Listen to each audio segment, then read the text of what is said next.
নমস্কার বন্ধুরা, বিসিসিআই সূর্যকুমার যাদবের পরিবর্তে শ্রেয়াস আয়ারকে ভারতীয় টি-20 আন্তর্জাতিক ক্রিকেট দলের অধিনায়ক হিসেবে ঘোষণা করেছে।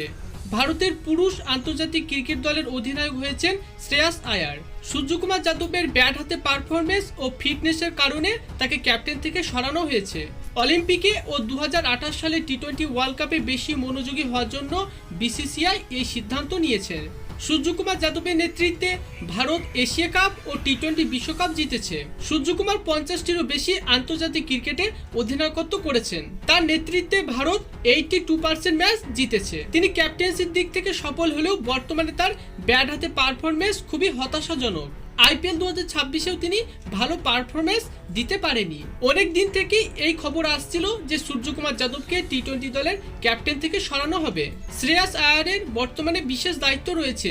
অলিম্পিকে ও টি-20 বিশ্বকাপে দুর্দান্ত পারফরমেন্স করার জন্য তাকে ক্যাপ্টেন্সি দেওয়া হয়েছে।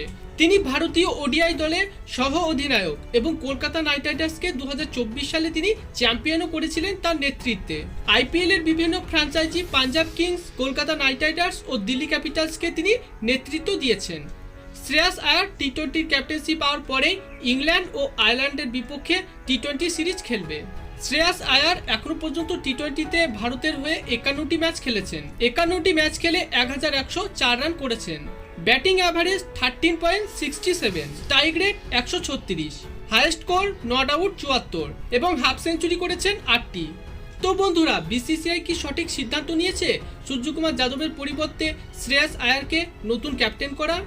ভারতীয় টি-20 দলের নতুন অধিনায়ক শ্রেয়াস আয়ারের ব্যাটিং স্টাইল এবং তার ক্যাপ্টেন্সি আপনার কেমন লাগে তা কমেন্টে অবশ্যই জানাবেন। ধন্যবাদ।